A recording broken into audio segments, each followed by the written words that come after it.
Hello students, so today we are going to start a new topic, that is mathematical reasoning, chapter number 14.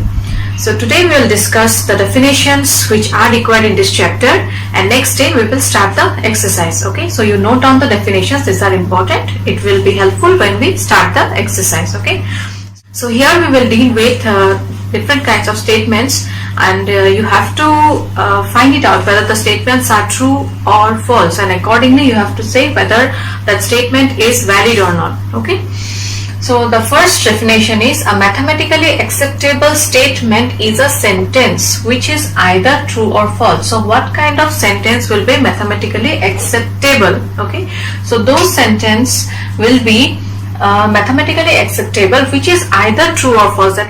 That means if the statement is true, it is mathematically acceptable, and also if it is false, then also we can say the statement is mathematically acceptable. Okay, for example, 8 is less than 6. So 8 less than 6? No. So this sentence is false. Hence, it is mathematically acceptable.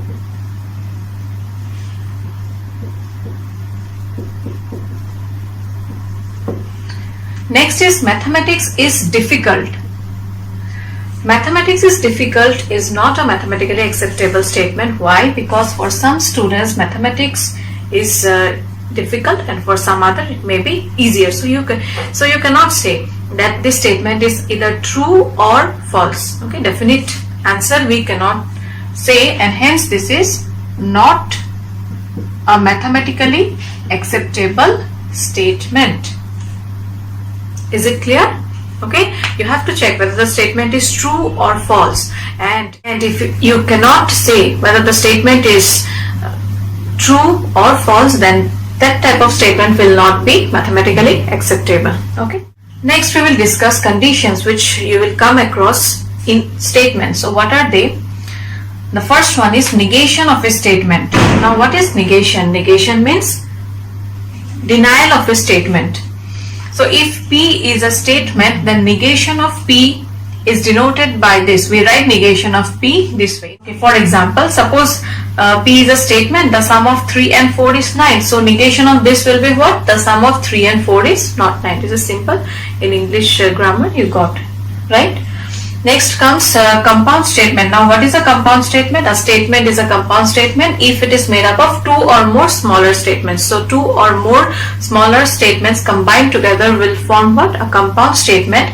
The smaller statements are called what? The smaller statements are called your component statements. That means two or more statements are there, and combining them you will get a compound statement, and each of those statements will be called what? Component statements of the compound statement. For example, it is raining and is cold. So here you see two statements are there. It is raining and it is cold. So these are the two statements. Okay, and hence these are the component statements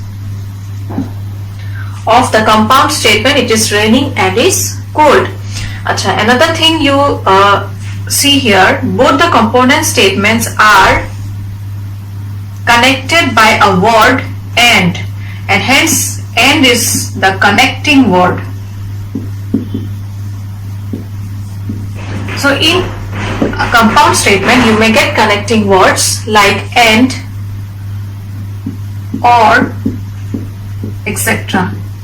Okay, so these are, next we are going to discuss the rules of the connecting word and or. Okay, so the rules are: the compound statement and is true if all its components are true, and is false if any of its component statements is false. That means if in a compound statement both the components are true, then the compound statement will be true. Okay, and the compound statement will be false if any of its component statements is false. If any of the component statements is false, then the compound statement will be false, and if all its components are true, then the compound statement will be true. Next is the compound statement or is true. Now when or will be true? When one component is true. If any one of the component is true, then the compound statement with or will be true, or both component statements are true, and at the same time, if both the statements are true, then also the compound statement with or will be true, and is false when both the component statements are false, and the compound statement with or will be false if both the component statements are false. Okay, don't get confused. Okay, the compound statement and is true if all the components are true, and is false if any of the component statements are false. Okay, and the compound statement or is true when one component is true or both are true, and false when both the component statements are false. Okay, so next, or can be exclusive and inclusive also. You will get questions where you'll be asked, check whether the or in the compound statement is inclusive or exclusive, or it may be check whether the statement is exclusive or inclusive or. Okay, and give reasons. Now, what is exclusive and inclusive? Or is exclusive if one of the statements is true. So suppose two statements are there, and if any one of the statement is true, then you will write what? Or is exclusive. And it will be inclusive when if both as well as either of them is true. Any one will be true or both will be true. Then the or used in the compound statement will be inclusive. Next comes quantifiers. Now, what are quantifiers? In mathematical statements, I think you have come across the words for every, for all, there exist, right? So these are what? These phrases are called quantifiers. For example, in mathematical induction, at the end you write now that the statement is true for all small n belongs to capital N for all. Or you got statements of such kind like there exists a number which is equal to its square, or for the statement is true for every natural number. So these are your quantifiers. Next we are going to discuss the meaning of if, then, only if and only if. That means if they are used in a statement, then what does it imply? You'll get statements where such words are used, and accordingly you have to say whether the statements are true or false. Now how will you find it out? If then, what is the meaning of if then? Suppose two statements we have taken, P and Q, and if P is true, then Q must be true.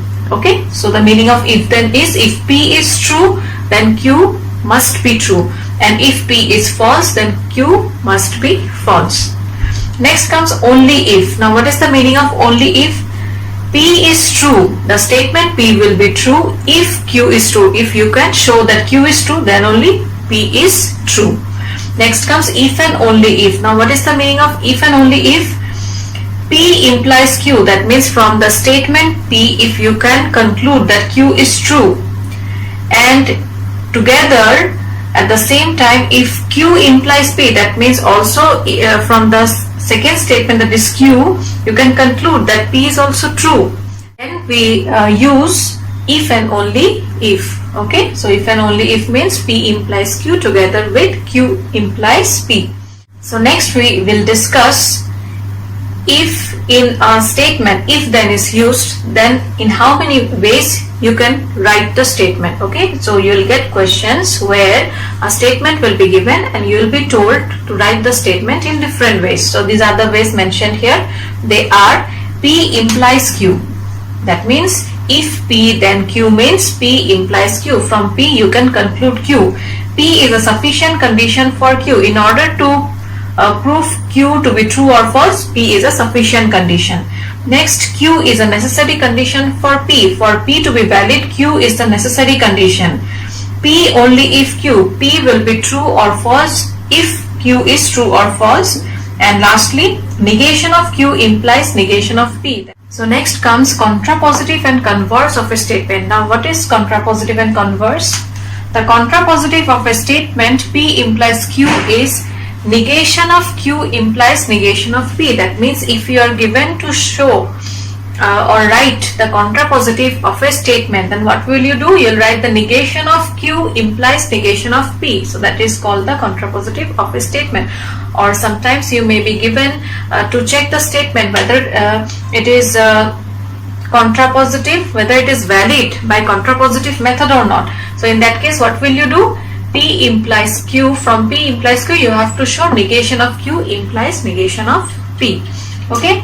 So next is converse. Now what is converse of a statement? Converse of a statement, P implies Q is just the opposite, Q implies P. So Q implies P is the converse of a statement. So next you will get questions where you will be given to check the validity of a statement, okay, using methods. So there are a few methods by which we can check the validity of a statement. They are direct method, contrapositive method, method of contradiction, and using counter example. Now what is direct method? Direct method means you just look at the statement and try to prove whether it is true or false, okay, that is whether it will be valid or not. Next, contrapositive method. Contrapositive method we have discussed. Suppose a statement is given P implies Q. So from there, if you can show that negation of Q implies negation of P, then by contrapositive method the statement will be valid. Next, method of contradiction. Now what is contradiction? I think so in class 10 you have proved that root 2 is irrational. So for that, what did you do? You have taken let root 2 be rational, okay, and accordingly you have checked whether the definitions, whether all have matched after taking the contradiction part or not, okay. So that is method of contradiction. We will take just the opposite and check whether all the definitions are satisfied or not. So that next comes using counter example. Now what is counter example? Some statements can be proved by directly substituting values, okay. So that is using counter example. So students, lastly we are going to discuss the truth table for or, and, if then, and if and only if.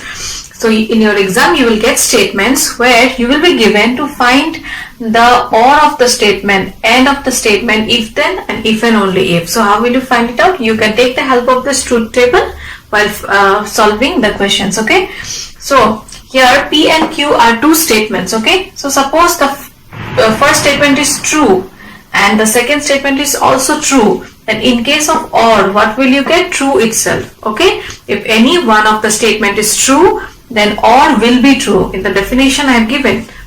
So true, true will be true, true, false will be true, false, true is true, and false, false will be false, okay. Next comes, this is the symbol for and. In case of and, if any one of the statement is false, then and will be false. So true, true will be true, true, false will be false. Again false, true, false. One statement is false here and false, false is false itself. Next comes if then. P implies Q and Q implies P. Now what is P implies Q? So true, true. You look at this. True, true will be equals to true itself. True, false will be false. False, true will be true. But false, false will be true here. Okay. And similarly for Q implies P also, just see the opposite this way now. So true, true will be true here. False, true is true. True, false, false, and last one is same, false, false is true. And the last one is if and only if. Now what is if and only if? If and only if means P implies Q together with Q implies P gives if and only if.